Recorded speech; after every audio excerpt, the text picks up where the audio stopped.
Hoy nos proponemos algo bastante ambicioso. Vamos a meternos, como quien dice, hasta la cocina de una empresa. La idea es entender cómo se toman esas decisiones que al final mueven la economía. Tenemos aquí unos apuntes, unos documentos, que son un mapa perfecto para quien quiera dominar el lado de la oferta del mercado. Y la misión es esa, hacer un análisis a fondo, un repaso minucioso, de esos que sirven para un examen de nivel elevado, para que los conceptos clave se queden grabados a fuego. Me parece un planteamiento perfecto, porque no se trata solo de recitar teoría, se trata de entender la lógica que hay detrás de todo. Las empresas son el motor de todo, pero a menudo son como una caja negra, ¿verdad? Hoy vamos a abrir esa caja, a ver los engranajes y a entender por qué giran como lo hacen. Veremos su propósito, cómo se organizan y sobre todo cómo luchan por sobrevivir. Ya de que fabrican cosas y dan trabajo, ¿por qué son tan cruciales? Uno de los textos decía algo que parece obvio, pero en lo que no siempre caes. Y es que son las responsables de la increíble variedad de productos que tenemos. Y, más interesante aún, que el hecho de que muchas empresas nazcan y mueran constantemente no es malo. Al contrario, es señal de que la economía está viva. Totalmente. Ese movimiento constante es la clave. El economista Joseph Schumpeter lo llamó destrucción creativa, que en el fondo no es más que hablar de innovación. Y lo bueno de los apuntes que tenemos es que lo recogen muy bien. Para Schumpeter, innovar no era solo inventar la bombilla, era algo mucho más amplio. Su definición era hacer las cosas de manera diferente en el ámbito económico. Puede ser un producto, nuevo sí, pero también una nueva forma de organizar la producción, de llegar a los clientes. Es esa presión constante por no quedarte atrás.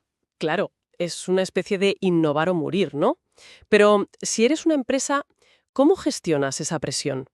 ¿Cómo conviertes esa necesidad de hacer las cosas diferente en algo concreto? Supongo que no es cuestión de que la gente corra por los pasillos teniendo ideas sin ton ni son. No, desde luego que no. Para eso están dos herramientas que son fundamentales, los objetivos y el plan de empresa.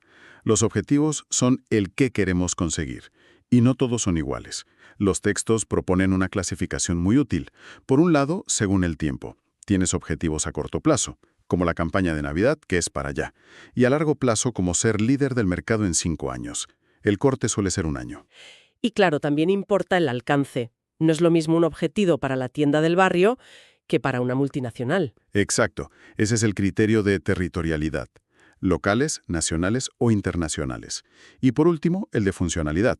O sea, si el objetivo afecta a toda la empresa como reducir costes un 10%, o solo a un departamento como lanzar una campaña en redes, que sería cosa de marketing. Vale, entiendo. Los objetivos son el destino en el mapa, entonces el plan de empresa es el GPS que te dice la ruta para llegar. Es la analogía perfecta. Es la hoja de ruta detallada. Es el documento donde aterrizas todas esas ambiciones. Y demuestras que tienen sentido. Los documentos que manejamos enumeran sus partes clave. Primero, definir bien tu producto y a quién se lo vendes. Segundo, y esto es crucial, espiar a la competencia. Saber qué hacen bien, dónde puedes atacar. Y luego ya vienen los planes de acción. Cómo lo vas a producir, cómo lo vas a distribuir, qué equipo necesitas. Y el plan financiero, que esa es la prueba del algodón. Ver si los números son sostenibles o si es un sueño muy caro. Una vez tienes el plan, toca poner en marcha la maquinaria interna. Las fuentes hablan de las actividades típicas, comercial, producción, almacenaje, pero lo que me parece más interesante es cómo se coordina todo eso. Mencionan las 4 funciones clásicas de la dirección: planificación, organización, dirección y control. Así es. Y es un ciclo que nunca para. Planificas, organizas los recursos, diriges a las personas y controlas los resultados. Pero, ojo, tener la casa en orden es solo la mitad de la batalla. Puedes tener la mejor organización del mundo que si no entiendes lo que pasa afuera, estás perdido. Por eso, el análisis del entorno es vital. Y aquí es donde aparecen un par de modelos con nombres que suenan, que suenan a examen. El primero, el análisis Pestel. Sí, el Pestel es como subirte a un satélite para ver el panorama general. Te obliga a pensar en las grandes fuerzas que afectan a todo el mundo, te dediques a lo que te dediques. Son las iniciales de factores políticos, económicos, sociales, tecnológicos, ecológicos y legales. Es el mapa de las grandes corrientes del océano en el que navegas. Vale, Esa es la vista desde el satélite. Pero luego tienes que preocuparte por los tiburones que tienes justo al lado, ¿no? Y para eso está el otro modelo, el de las 5 fuerzas de Porter. Justo. Si el PESTEL es el clima general, las 5 fuerzas de Porter es el análisis del campo de batalla concreto. Es una herramienta brillantísima para medir cómo de atractivo es un sector. Porter lo que dice es que la rentabilidad no depende solo de lo bien que lo hagas tú, sino de la estructura del sector. Analiza 5 presiones. La amenaza de nuevos competidores. Que entren nuevos a quitarte el pastel. Exacto. Luego, el poder de tus proveedores para subirte los precios. El poder de tus clientes para bajártelos. La amenaza de productos sustitutivos. Que hagan lo mismo que tú, pero de otra forma. Justo. Y por último, la intensidad de la pelea con los rivales que ya existen. Esto, con un ejemplo, se ve clarísimo. Pienso en la industria de las aerolíneas. Es el ejemplo perfecto. Demuestra el poder del modelo de Porter. Porque a las aerolíneas les cuesta tantísimo ganar dinero de forma consistente. Apliquemos las fuerzas. El poder de los clientes es altísimo. Comparan precios en un clic. Total. El poder de los proveedores, como Airbus o Boeing o el petróleo, brutal. La amenaza de nuevos competidores, sobre todo de bajo coste, es constante. La rivalidad entre las que ya hay es salvaje, a base de guerras de precios. Y luego tienes el tren de alta velocidad como sustituto en muchas rutas. Pues ya está. Es la tormenta perfecta. Porter te demuestra que hay sectores que, por su estructura, están casi diseñados para no ser rentables. Visto así, es una herramienta potentísima. Sí. Vale, si ya sabes a qué te enfrentas fuera, la siguiente pregunta es, ¿tienes la capacidad interna para competir? Y eso nos lleva a lo más básico. ¿Cómo de eficiente eres produciendo? Aquí entramos en la parte más económica, con la famosa función de producción. Que suena muy técnico, pero la idea es muy simple. Es como la receta de un pastel.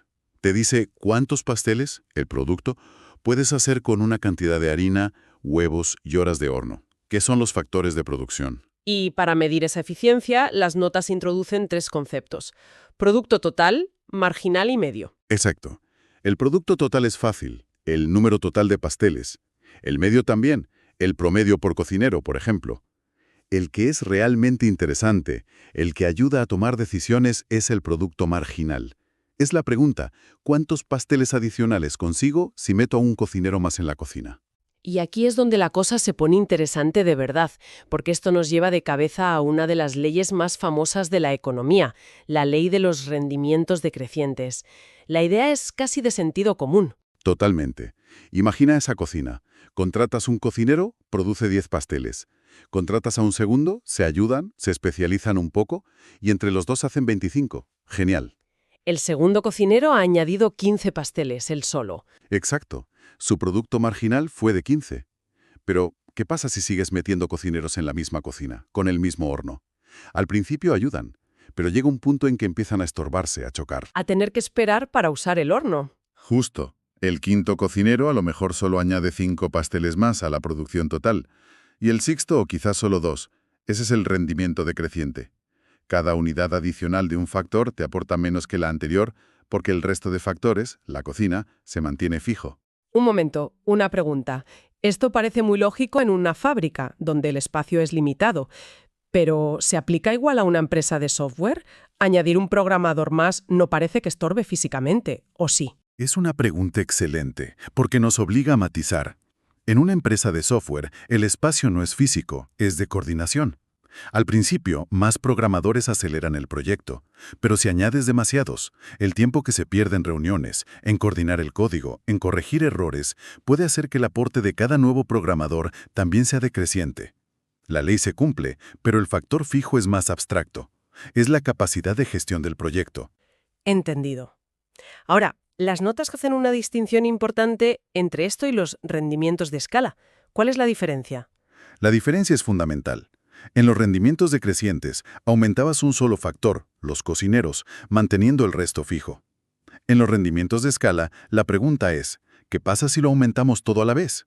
Es decir, duplicamos los cocineros, pero también duplicamos el tamaño de la cocina, los hornos. Crecemos a escala. Y aquí pueden pasar 3 cosas.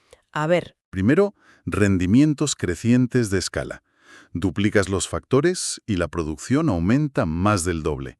¿Por qué? Por la especialización. Ya no tienes cocineros que hacen de todo. Tienes un maestro pastelero, un experto en hornos. Cada uno se hace mucho más eficiente. Exacto. Segundo, rendimientos constantes. Duplicas factores, se duplica la producción. Y tercero, rendimientos decrecientes de escala. Esto pasa en empresas gigantescas. Duplicas los factores y la producción aumenta, pero menos del doble. La burocracia, la lentitud, se convierten en un lastre. De acuerdo, queda claro. Todo este análisis sobre cómo producir nos lleva al kit de la cuestión para una empresa privada, el beneficio. La fórmula que todos conocemos. Beneficios igual a ingresos menos costes. Pero, como siempre en economía, el diablo está en los detalles. Y los detalles aquí son los conceptos marginales. Ya vimos el producto marginal, pues ahora tenemos el ingreso marginal, que es el ingreso extra por vender una unidad más. Y sobre todo el coste marginal, el coste de producir esa unidad adicional. Y dentro de los costes, es vital distinguir entre costes fijos, como el alquiler, y costes variables, como la harina. Vale, tenemos todos los ingredientes. Ingreso marginal, coste marginal. Si yo soy la directora de la fábrica y quiero maximizar mi beneficio, ¿cuál es la regla de oro? ¿Cuántos pasteles debo producir? La regla de oro, el principio que rige todo, es asombrosamente simple. Debes producir hasta el punto exacto en que el ingreso marginal sea igual al coste marginal. A ver, vamos a desgranar eso. ¿Significa que debo seguir produciendo y vendiendo siempre que el dinero extra que entra por el último pastel sea mayor o igual que lo que me costó producir, específicamente ese último pastel? ¿Es así? Exactamente. Imagina que vender un pastel te da 10 euros de ingreso marginal. Si el coste marginal del pastel número 100 fue de 8 euros, perfecto, ganaste 2 euros con él. Sigo produciendo. Sigues. Si el del pastel 101 fue de 9 euros, sigues ganando 1 euro. Pero si el coste marginal del 102 sube a 11 euros, Ahí paro. ahí paras. Producir ese pastel te ha costado 11 para ingresar 10. Pierdes dinero con esa unidad. El punto óptimo es ese último pastel en el que lo que ingresas por él cubre como mínimo lo que te costó. Es contraintuitivo. Uno pensaría que hay que producir y vender lo máximo posible, pero la clave es ese análisis en el margen. Fascinante. Y hablando de costes, hay otro concepto que los apuntes introducen que me parece brutal porque es casi invisible. El coste de oportunidad. Es uno de los conceptos más importantes y a la vez más olvidados. El coste de oportunidad es el valor de la mejor alternativa a la que renuncias cuando tomas una decisión. No es dinero que sale del bolsillo, ¿eh? No aparece en la contabilidad. El ejemplo que ponen es el de un deportista de élite que decide no ir a la universidad. Su coste no es lo que paga, sino lo que deja de ganar. Precisamente, su coste de oportunidad es el sueldo que podría tener en el futuro gracias a esa carrera universitaria a la que ha renunciado. Es el fantasma del camino que no tomaste. Y las empresas lo afrontan constantemente. Si inviertes 1 millón en una máquina, tu coste de oportunidad es el rendimiento que podrías haber obtenido invirtiendo ese millón en otra cosa. Ya puede tomar decisiones muy afinadas, pero claro, no juega sola. Y aquí los documentos nos recuerdan que las reglas del juego cambian totalmente dependiendo de la estructura del mercado. Completamente. No es lo mismo ser un agricultor que vende trigo que ser la única compañía eléctrica de una región. Las fuentes presentan los dos extremos. Por un lado, la competencia perfecta. Miles de vendedores, un producto idéntico. El trigo de uno es igual al del otro. Eso es. Y sin barreras para entrar. El resultado es que nadie puede influir en el precio. Eres precio aceptante. El mercado te da el precio y tú decides. Y en el otro lado del ring, la competencia imperfecta. Aquí es donde las empresas sí tienen poder de mercado. O sea, capacidad para influir en el precio. La forma más extrema es el monopolio, un solo vendedor. Y luego tenemos el oligopolio donde un puñado de empresas domina el mercado. Las compañías de teléfono, por ejemplo. El ejemplo clásico. Son pocas y se están vigilando constantemente antes de mover ficha con sus tarifas. Y en medio de esa lucha entre los que ofrecen y los que demandan, aparece el famoso precio de equilibrio. Que es el punto mágico donde todos se ponen de acuerdo sin hablar. Es el precio al que la cantidad que las empresas quieren vender coincide exactamente con la cantidad que la gente quiere comprar. Ni sobra ni falta. Exacto. Si el precio fuera más alto, sobrarían productos. Si fuera más bajo, habría colas y escasez. Es el precio que vacía el mercado. Pues creo que el viaje ha sido completísimo. Hemos construido una empresa desde los cimientos. Le hemos dado un plan, la hemos organizado, le hemos enseñado a analizar el campo de batalla, hemos afinado su producción con la regla de oro del coste y el ingreso marginal y la hemos puesto a competir. La gran idea que me llevo es esa, que la clave no es producir a lo loco, sino encontrar ese punto de equilibrio tan delicado en cada decisión. Sin duda. Ha sido un recorrido muy exhaustivo por la sala de máquinas de la oferta. Perfecto para sentar estas ideas. Y si me permites, para cerrar, me gustaría lanzar una última reflexión. Hemos visto el modelo de las 5 fuerzas de Porter. Es de los años 80, pero sigue siendo increíblemente útil. Sin embargo, en el mundo de hoy, con estos cambios tecnológicos tan brutales, podríamos preguntarnos si no está emergiendo una sexta fuerza, quizá más poderosa que las otras 5. Pienso en la fuerza de la innovación disruptiva, un actor que ni siquiera estaba en tu sector y de repente lo cambia todo, como Netflix con los videoclubs, o en el creciente poder de la regulación, que puede cambiar las reglas del juego de un día para otro.